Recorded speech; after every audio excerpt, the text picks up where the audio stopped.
idealnya tuh sebenarnya agak-agak kurang ya Zut ya kalau untuk jangka panjang. Jadi gini nih, karena kan basicnya itu dia tidak bisa bertumbuh kayak emas gitu ya. Kalaupun kita mau jangka panjang, saran gue dolarnya ini kita investasikan lagi gitu, misalkan di reksadana USD gitu ya. Nah,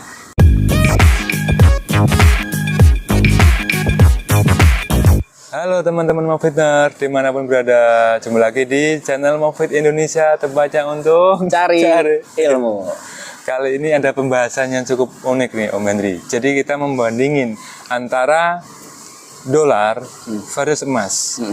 Nah, ketika misalnya nilai rupiah turun, itu kira-kira kita akan pilih mana ya?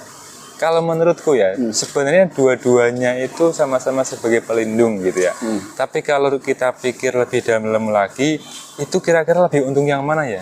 Menurut Om Henry seperti apa nih kalau misalnya lagi rupiah lagi turun, lagi lemah ya? terus kita mau pilih emas atau dolar, dan kira-kira menguntungkan yang mana nih? Oke, kalau menguntungkan yang mana sebelum ke sana tuh mungkin gue mau jelasinnya gini dulu Zut ya. Kalau menurut gue ya, dolar ini kan uang kertas gitu ya. Uang kertas itu mau dolar, mau mata uang lainnya, ya menurut gue sama lah ya, uang kertas. Jadi nilainya tuh terletak pada keyakinan kita gitu ya, atau orang-orang yang memegangnya atau menggunakannya. Sedangkan kalau misalkan emas, ini kan beda nih, nggak berdasarkan seperti itu keyakinan ya. Sudah ada buktinya ribuan tahun yang lalu, terus fisiknya ada, dan juga dia punya nilai intrinsik. Jadi kayak gue sebutnya ini, kalau emas itu lebih kayak mata uangnya Tuhan lah gitu ya, lebih jelas gitu. Nah tapi memang kalau di dolar sendiri, dalam pertumbuhannya itu dia itu harganya tuh bukan apa nilainya ya, nilainya tuh fluktuatif, dan ketika rupiah melemah, dolar ini pasti akan naik tuh nilainya ya. Kayak misalkan kemarin tuh masih 15.000 gitu, terus naik sampai 17.000 gitu kan.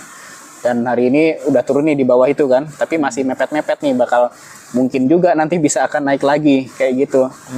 Ya disitulah nilainya ya. Dan kalau balik lagi nih, kalau kita bandingkan lagi dengan emas ini memang cocoknya untuk jangka panjang gitu ya. Dan dia juga udah terbukti tahan inflasi. Sedangkan kalau uang kertas, meskipun dolar nilainya cukup kuat ya dibanding dengan mata uang kita, tapi dolar itu bisa kena inflasi juga Zut. Nah nanti kita akan coba detailin ya, kayak apa sih lebih spesifiknya lah, kekurangan kelebihannya kayak gimana gitu. Oke, tadi Om Henry sempat menyampaikan soal masalah jangka panjang gitu ya.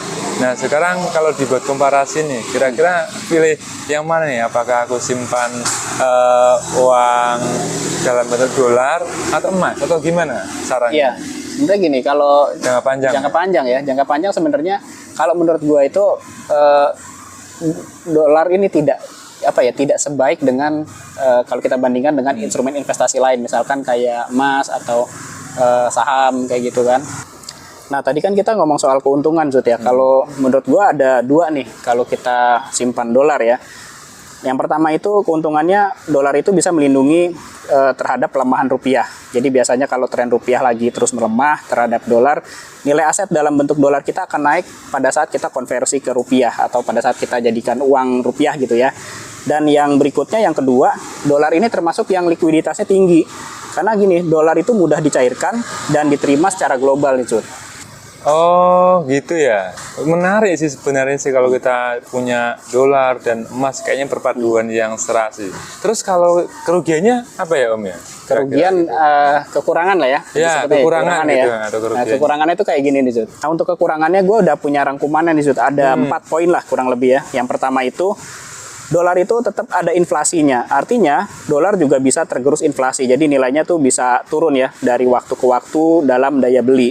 Lalu yang berikutnya, yang kedua, dolar itu nggak bisa memberikan imbal hasil, atau dengan kata lain tuh nggak menghasilkan bunga signifikan atau pertumbuhan kayak saham, emas, atau properti gitu ya Zut ya. Dan berikutnya yang ketiga nih, kursnya bisa berbalik. Kalau rupiah lagi menguat, kita bisa rugi nih pada saat kita mau konversi. Dan yang terakhir, jangan lupa nih Zut, dolar itu juga ada harga beli dan harga jual, kayak emas lah, mirip-mirip ya. Jadi kalau misalkan dolar lagi naik, kita jangan lihat yang naiknya itu, tapi lihat harga jualnya berapa. Nah itu baru jadi patokan untuk kita. Oh gitu. Jadi kalau misalnya nih, untuk kita lihat lebih jeli lagi, nyimpen dolar ataupun emas jangka pendek, menengah atau panjang, itu berarti sama-sama menguntungkan ya Om Hendri ya? Ya Secara umum sebenarnya gitu ya? ya sebenarnya sama-sama menguntungkan sih Zud. Betul betul. Soal ngomongin jangka panjang sudah cukup jelas ya. Tapi kalau dilihat dari jangka panjang ideal atau enggaknya gimana nih? Ya kalau idealnya tuh sebenarnya agak-agak kurang ya Zud ya kalau untuk jangka panjang. Jadi gini nih, karena kan basicnya itu dia tidak bisa bertumbuh kayak emas gitu ya. Kalaupun kita mau jangka panjang, saran gue dolarnya ini kita investasikan lagi gitu, misalkan di reksadana USD gitu ya. Nah itu kalau nggak salah ada di aplikasi, ada di Bibit, ada di apalagi satu lagi Ajaib. Nah nanti mungkin teman-teman boleh cross check ya, kalau misalkan ada source yang lain silakan tulis di kolom komentar. Jadi tetap kita harus investasikan. Tadi kan ada di reksadana, ada juga kan mungkin kalau di bank itu ada deposito dolar gitu ya. Nah itu ya lebih tepatnya begitu Zud, harus diinvestasikan lagi. Oke, jadi ini yang paling penting ini. Kira-kira itu mana sih yang lebih menguntungkan sih Om Hendri dari kita punya emas atau dolar? Kalau gue pribadi sih gue tetap akan ke emas ya gitu, karena memang ya tadi yang udah gue bilang ya sudah ada buktinya, ada fisiknya jelas, dan ini bukan basisnya itu bukan kepercayaan aja gitu ya, lengkap lah udah semuanya, udah ada buktinya. Tapi balik lagi bagi teman-teman yang tetap pengen simpen dolar, sebenarnya nggak apa-apa ya, lakukan aja diversifikasi ya. Jadi jangan semuanya uang kita ditaruh di satu instrumen investasi aja kayak emas gitu ya, boleh taruh di dolar ataupun instrumen investasi lainnya, tapi pilihan gue tetap ke emas sih. Oke, menarik nih. Aku juga sebenarnya sepakat sih. Tadi kalau dipikir-pikir, emas memang sudah terbukti dari zaman bahula sampai sekarang itu selalu mengalami kenaikan. Kalau dolar itu kan fluktuatif ya. Bisa jadi memang sekarang 16 sekian atau 17 ribu. Bisa jadi kalau nanti rupiah menguat ya, kita udah masukin uangnya semua ke dolar. Terus misalnya seandainya nih ya, jadinya misalnya 13.000 atau 12.000 kan turun berapa persen kan? Iya. Sayang, makanya tadi benar kata Om Hendri, semuanya baik. Kalau misalnya punya dolar ya udah didiversifikasi, masukin ke beberapa instrumen gitu ya, biar dia lebih tumbuh lagi begitu.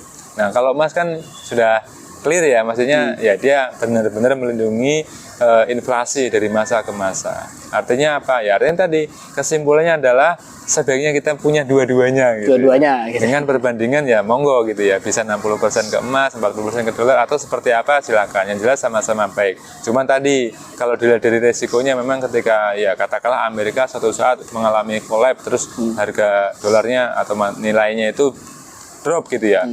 Rupiah menguat, dari negara-negara Asia menguat, itu juga salah satu resiko gitu ya, yang kita nggak tahu. Tapi kalau emas kan dari dulu memang selalu naik. Jadi bagi Sobat Moviters yang punya kelebihan uang, simpan saja ya dua-duanya ke emas ataupun dolar atau instrumen investasi lainnya yang lebih menguntungkan. Jangan diendapin gitu aja, kecuali itu dana darurat ya apa gitu kan. Diendapin, tapi kalau pengen uangnya tumbuh ya kita kembangin di instrumentasi yang lain. Oke, kalau misalnya ada pertanyaan silakan tanyakan saja sih di kolom komentar, dan jangan lupa untuk terus selalu pantengin terus nih channel Movit Indonesia biar teman-teman Moviters semua tambah insight, tambah knowledge, tambah pengetahuan yang aku pikir cukup penting untuk zaman sekarang nih ya. Ekonomi sulit, PHK di mana-mana, cari kerja sulit, apapun serba sulit. Maka dari itu bekalilah dengan ilmu, dan tepatnya di channel Movit Indonesia, tempatnya untuk cari ilmu. Dadah.